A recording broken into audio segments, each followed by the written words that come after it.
Hello every one, welcome back. ഇന്ന് ചെയ്യാൻ പോകുന്നത് ഒരു സ്പെഷ്യൽ പത്തിരിയാണ്, കട്ടിപ്പത്തിരി. ഞങ്ങളുടെ മലപ്പുറം ഭാഗത്തൊക്കെ ഇതൊരു ഫെമിലിയർ ഡിഷാണ്. അപ്പോൾ എല്ലാവരും വീഡിയോ മുഴുവനായിട്ട് കാണുക. വീഡിയോയിലേക്ക് പോകുന്നതിന് മുമ്പായിട്ട് നിങ്ങൾ ഈ ചാനൽ ആദ്യമായിട്ടാണ് കാണുന്നതെങ്കിൽ സബ്സ്ക്രൈബ് ചെയ്യാൻ മറക്കരുത്. തൊട്ടടുത്തുള്ള നോട്ടിഫിക്കേഷൻ ബെല്ല് കൂടെ ഒന്ന് പ്രസ് ചെയ്യണം. എന്നാൽ മാത്രമേ നിങ്ങൾക്ക് കൃത്യമായി നോട്ടിഫിക്കേഷൻ ലഭിക്കുകയുള്ളൂ.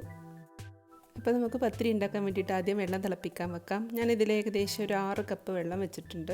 അപ്പോൾ ഇത് നന്നായിട്ട് തിളക്കുമ്പോൾ നമുക്ക് ഇതിൽ നിന്ന് കുറച്ചെടുത്ത് മാറ്റാം. ചിലപ്പോൾ ചില പൊടികൾക്ക് കറക്റ്റ് നമ്മൾ കപ്പളവിലൊന്നും എടുത്താൽ ചിലപ്പോൾ കണക്കായി കിട്ടില്ല. ചില പൊടിക്ക് നല്ല കണക്കായി കിട്ടും, ചില സമയത്ത് കണക്കായി കിട്ടില്ല. അപ്പോൾ അതിന് വേണ്ടിയിട്ട് കുറച്ച് വെള്ളം ഇതിൽ നിന്ന് എടുത്ത് മാറ്റാം. എന്നിട്ട് നമുക്ക് തികയാതെ വരികയാണെങ്കിൽ ഈ വെള്ളം തിരിച്ചൊഴിച്ചു കൊടുക്കുകയും ചെയ്യാം. ഇനി ഇതിലേക്ക് ആവശ്യമായ ഉപ്പിട്ട് കൊടുക്കാം. ഇതൊരു 1/4 കപ്പ് ചെറിയ ഉള്ളി അരിഞ്ഞതാണ്. അതേപോലെ തന്നെ 1/4 കപ്പ് തേങ്ങയും കൂടെ എടുത്തിട്ടുണ്ട്. ഇനി ഇത് നന്നായിട്ട് കയ്യും കൊണ്ട് നന്നായിട്ട് തിരുമ്മി അതിൻ്റെ പാലൊക്കെ പുറത്ത് വരുന്ന രീതിയിൽ നന്നായിട്ട് തിരുമ്മണം. എന്നിട്ട് നമ്മളത് ഈ തിളച്ച വെള്ളത്തിലേക്ക് ഇട്ട് കൊടുക്കാൻ പോവുകയാണ്. ഒത്തിരി വെള്ളം നമുക്ക് ആ പാത്രത്തിലൊന്ന് ഒഴിച്ചിട്ട് അതും കൂടി ഒന്ന് ഇതിലേക്ക് വീണ്ടും ഒഴിച്ചെടുക്കാം. നല്ല പാലിൻ്റെയൊക്കെ ബാക്കി ഉണ്ടാവും പാത്രത്തിൽ. ഇതൊന്ന് അടച്ച് വെച്ചിട്ട് ജസ്റ്റ് ആ തേങ്ങയും ഉള്ളിയൊക്കെ ഒന്ന് ആ വെള്ളത്തിൽ പിടിക്കണ വരെ ഒരു 5 മിനിറ്റ് ചെറിയ തീയിലിട്ടിട്ടൊന്ന് നമുക്ക് ഒന്ന് വേവിച്ചെടുക്കാം. ഇനി ഈ സമയത്ത് നിങ്ങൾക്ക് ഇതിൽ 1 സ്പൂൺ നെയ്യ് ചേർത്ത് കൊടുക്കാം, അതല്ലെങ്കിൽ വെളിച്ചെണ്ണ വേണമെങ്കിൽ ചേർത്ത് കൊടുക്കാം. അങ്ങനെ ചെയ്താൽ എന്താണെന്ന് വെച്ചാൽ നമ്മുടെ മാവിന് നല്ല സോഫ്റ്റ്നെസ് ഉണ്ടാവും. പക്ഷെ ഞാനത് ആ സമയത്ത് ഇടാൻ മറന്നതുകൊണ്ട് ഞാനിത് വാട്ടി കഴിഞ്ഞിട്ടാണ് ഇടാൻ പോകുന്നത് കേട്ടോ. അപ്പം ഇതിലേക്ക് ഞാൻ 2 കപ്പ് ഫുള്ളായിട്ട് അരിപ്പൊടി ഇട്ടിട്ടുണ്ട്. ഇത് നന്നായിട്ട് ഇനി ഒന്ന് ഇളക്കി കൊടുക്കുക. എല്ലാ ഭാഗത്തും നല്ലോണം മിക്സ് ചെയ്തതിന് ശേഷം ഇനി നമുക്ക് പൊടിൻ്റെ കട്ട പിടിച്ച ഭാഗമൊക്കെ ഉണ്ടെങ്കിൽ മാത്രം വെള്ളം ഒഴിച്ചു കൊടുത്താൽ മതിയാവും. അതല്ലെങ്കിൽ നമുക്ക് ഈ വെള്ളം തന്നെ മതിയാവാനാണ് ചാൻസ്. ഇതായിട്ട് വെള്ളം ഒന്നും ഒഴിച്ചു കൊടുക്കേണ്ടി വന്നില്ല, കറക്റ്റ് പാകമായിരുന്നു നമ്മളുടെ വെള്ളം. ഇനി ഇതിലേക്ക് ഞാൻ നേരത്തെ മറന്നു എന്ന് പറഞ്ഞില്ലേ, അപ്പോൾ ഞാൻ 1 സ്പൂൺ നെയ്യ് ഇപ്പം ചേർത്ത് കൊടുക്കുകയാണ്. എന്നിട്ട് നമുക്കിതൊന്ന് അടച്ചു വെക്കാം. ഒന്ന് മിക്സ് ചെയ്തിട്ട് ഒന്ന് അടച്ചു വെക്കാം.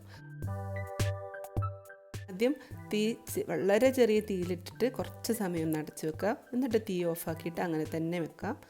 എന്നിട്ട് ഏകദേശം നമുക്കൊന്ന് കൈയൊക്കെ വെച്ച് കുഴക്കാനാവുന്ന സമയത്ത് നമുക്ക് തുറന്നിട്ട് നന്നായിട്ടൊന്ന് കുഴച്ചെടുക്കാം. നമ്മൾ പറഞ്ഞ സമയമൊക്കെ വെച്ചു, അടച്ച് വെച്ചിരുന്നു. ഇനി നമുക്കിതൊന്ന് നോക്കാം. ഇപ്പം പൊടിയൊക്കെ നന്നായിട്ട് സോഫ്റ്റ് ആയിട്ടുണ്ടാവും. ഇനി ഇത് നന്നായിട്ടൊന്ന് കുഴച്ചെടുത്തിട്ട് വരാം. ഞാൻ നന്നായിട്ട് കുഴച്ചെടുത്ത് വെച്ചിട്ടുണ്ട്. ഇനി നമുക്ക് പത്തിരി ഉണ്ടാക്കാൻ തുടങ്ങാം. ഈ കട്ടിപ്പത്തിരിയിൽ നമ്മൾ ചെറിയ ജീരകം ചേർക്കില്ല കേട്ടോ. നെയ്പത്തിരി പോലെ നമ്മൾ ഇതിൽ വെറും ചെറിയുള്ളിയും തേങ്ങയും മാത്രമേ ചേർക്കുള്ളൂ.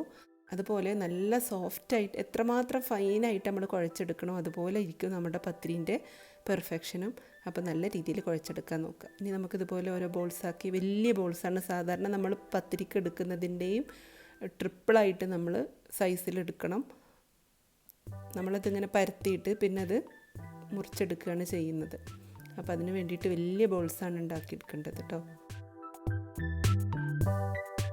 കുറച്ച് കനത്തിൽ വേണം പരത്താൻ. എന്നിട്ട് ഇതുപോലെ എന്തെങ്കിലും ഒരു റൗണ്ട് ഷേപ്പുള്ളൊരു സാധനം കൊണ്ട് ഇതുപോലെ മുറിച്ചെടുക്കുക. അപ്പോൾ നമ്മളുടെ പത്തിരി കാണാൻ തന്നെ നല്ലൊരു ഭംഗിയാണ്. ഒരു അത്യാവശ്യം കനത്തിൽ ഒരേ വലുപ്പത്തിൽ. അതാണ് ഇതിൻ്റെ ഒരു സ്പെഷ്യാലിറ്റി തോന്നുന്നു.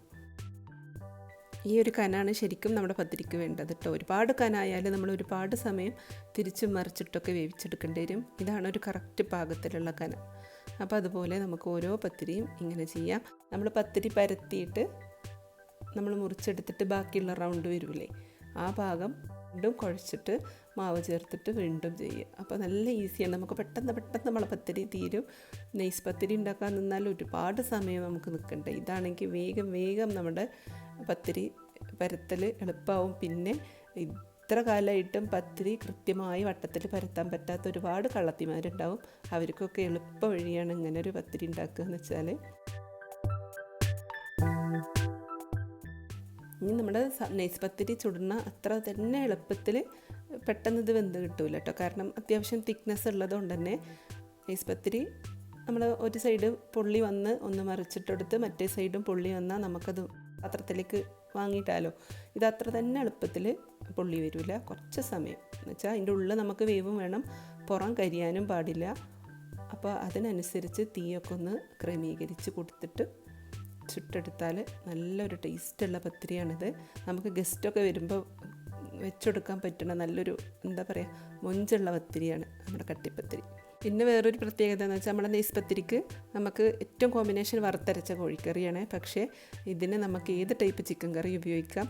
ഇനി ഇതിൻ്റെ വേറൊരു മെത്തേഡ് എന്താണെന്ന് പറഞ്ഞാൽ നമ്മൾ തേങ്ങാപ്പാൽ എടുത്തിട്ട് ഇത് കഴിക്കുന്നതിൻ്റെ മുമ്പ് ആദ്യം തേങ്ങാപ്പാൽ കട്ടിപ്പത്തിരിൻ്റെ മേലെ ഒന്ന് പുരട്ടി കൊടുക്കണം. അപ്പോൾ നന്നായിട്ട് കുതിരും. എന്നിട്ട് ചിക്കൻ കറി ഒഴിച്ച് കഴിക്കുകയാണെങ്കിൽ സൂപ്പർ ടേസ്റ്റാണ്. ഇനി അങ്ങനെയല്ലാതെ തന്നെ തേങ്ങാപ്പാൽ, ഞങ്ങളുടെ നാട്ടിലൊക്കെ തേങ്ങാപ്പാൽ തൂമിക്കുക എന്ന് പറയും. ഉള്ളിയൊക്കെ ഇട്ടിട്ട് വറുത്തിട്ടിട്ടിട്ട് അത് നല്ല ടേസ്റ്റാണ്. കുറച്ച് പഞ്ചസാരയൊക്കെ ചേർത്താൽ അത് മാത്രം ഈ കട്ടിപ്പത്തിരിയിലേക്ക് ഒഴിച്ച് കഴിക്കുമ്പോഴും നല്ല ടേസ്റ്റാണ്. നല്ല കട്ടിയുള്ള തേങ്ങാപ്പാൽ വേണം അപ്പം എടുക്കാൻ വേണ്ടിയിട്ട്.